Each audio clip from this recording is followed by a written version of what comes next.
12 Days to the Fourth Dimension by Scott P. With a little help from my friends. Day 6-A.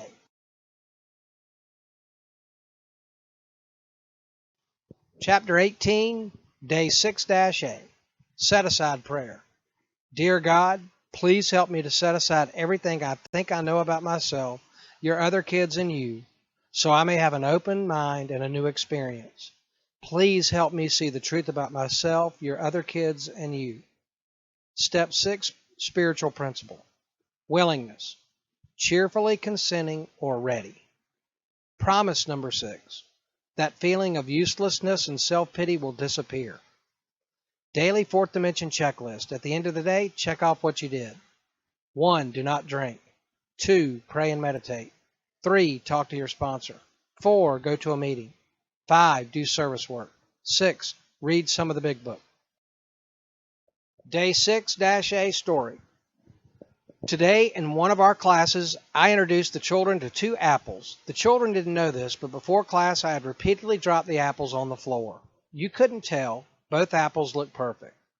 We talked about the apples, and the children described how both apples looked the same. Both were red, were of similar size, and looked juicy enough to eat. I picked up the apple I'd dropped on the floor and started to tell the children how I disliked this apple, that I thought it was disgusting. It was a horrible color, and the stem was just too short. I told them that because I didn't like it, I didn't want them to like it either, so they could call it names too. Some children looked at me like I was insane. But we passed the apple around the circle, calling it names.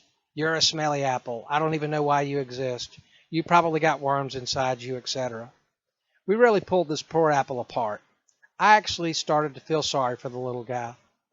We then passed another apple around and started to say kind words to it.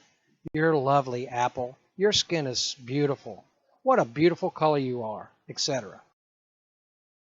I then held up both apples, and again, we talked about the similarities and the differences. There was no change. Both apples still looked the same. I then cut the apples open.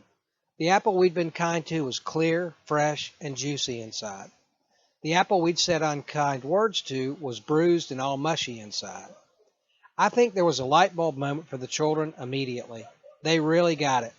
What we saw inside that apple, the bruises, the mush, and the broken bits, is what is happening inside every one of us when someone mistreats us with their words or actions. When people are bullied, especially children, they feel horrible inside and sometimes don't show or tell others how they are feeling. If we hadn't cut that apple open, we would never have known how much pain we had caused it. I shared my own experience of suffering someone's unkind words last week. On the outside, I looked okay. I was still smiling. But on the inside, someone had caused me a lot of pain with their words and I was hurting. Unlike an apple, we have the ability to stop this from happening.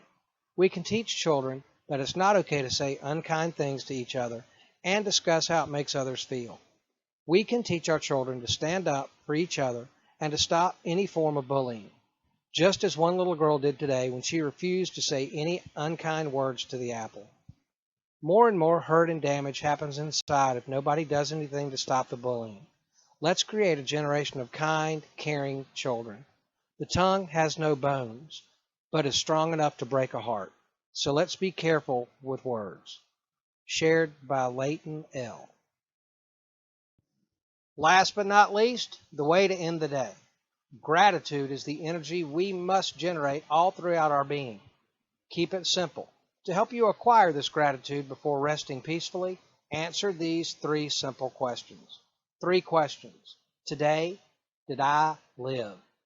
Today, did I love? Today, did I matter? Today, treat every person you spend time with like it is the last time you will ever see them. Now get some rest. Day 7-A, getting ready to come at you.